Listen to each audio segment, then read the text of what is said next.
Hello, I just want to do a quick walkthrough or tutorial on how I go about doing those infinite soundscapes. It's basically just a lot of reverb and blurring the sounds. So just to start off, this is FL Studio 20.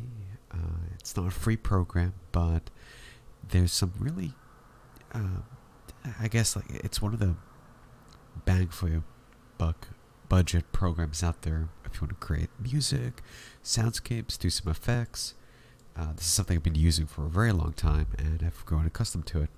It can be daunting at first if you're not really familiar with any other programs, but I definitely recommend giving it a chance. I'll use a lot of the vanilla stuff here, so hopefully this will be available in the starter edition of FL Studio.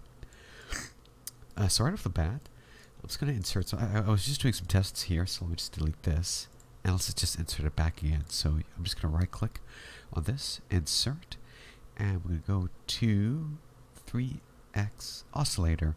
Now you can change the categories here. As you can see, you can insert it and it'll be a tree like this.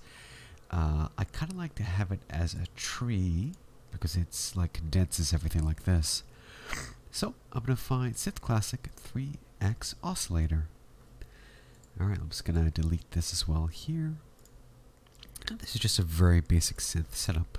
You hold Control, you can click on that, and it'll just play random notes. It's a very handy way of trying to workshop your sound here. Let's see what this sounds like. So the default is fine for me. We could play around with it some other time, but we'll head over here. Let's select and we'll find the delay. Again, I placed tree here because it's easier for me to see things. So we're going to put a delay reverb, reverb 2.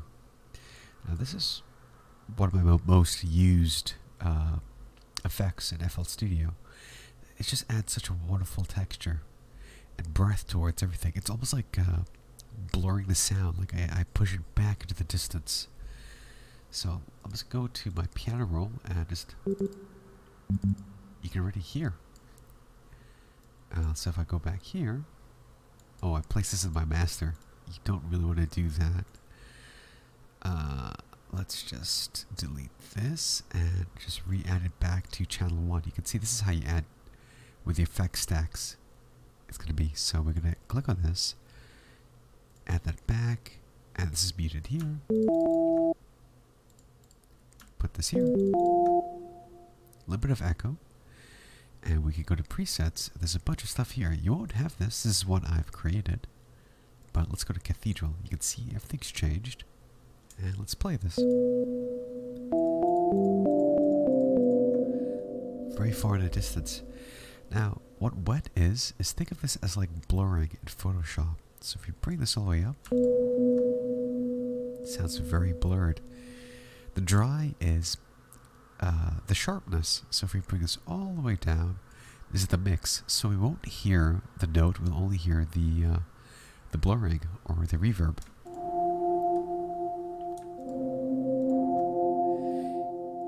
You can kind of play it with this around to get an effect you want. This, you can see if I play this, it's kind of like the bouncing of the room. If I break this down, it doesn't really bounce that much.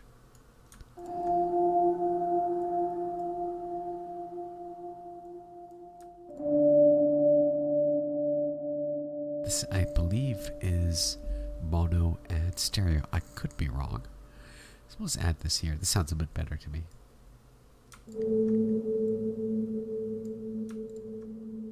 This cuts the lows, and this cuts the highs. Okay, I kind of like what we have here. So we go to piano roll, which is already here.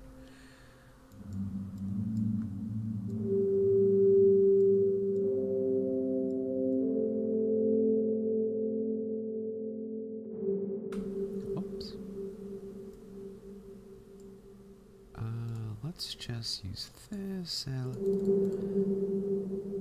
Beep boom.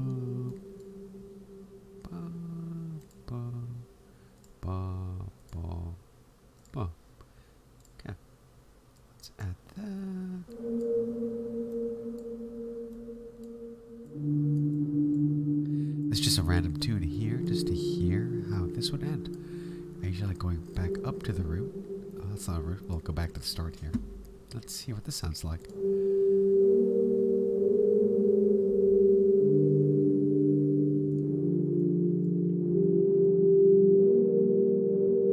little bit of ringing, so we're going to bring the wet just slightly down.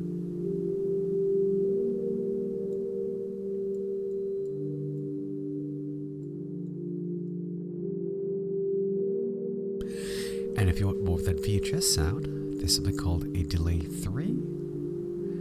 And we can move this up. It's because we want that to record. And we really don't need a lot of this stuff here. So you can see I've taken out the dry, the level, the time.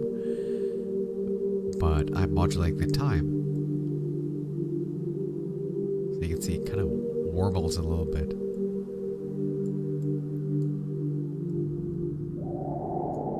And you can kind of like automate this if you want weird effects like that. And that's how I make my weird VHS-y soundscapes. We have a bit of a delay 3 where I completely get rid of the dry, put the wet full, lower the level, lower the time, put the rain up, put the modulation of the time. So this is the warbling sound of the pitch. If I do this, you can kind of hear it really warbling a lot. And with the reverb, if I put this back up here, this is the blurring. You can see the image kind of blurs. This is the regular tone. And we can lower this up because we want it to be pushed back in the background. So like blurring in Photoshop, bring this forward, in, sharpening in Photoshop. Yeah, thank you.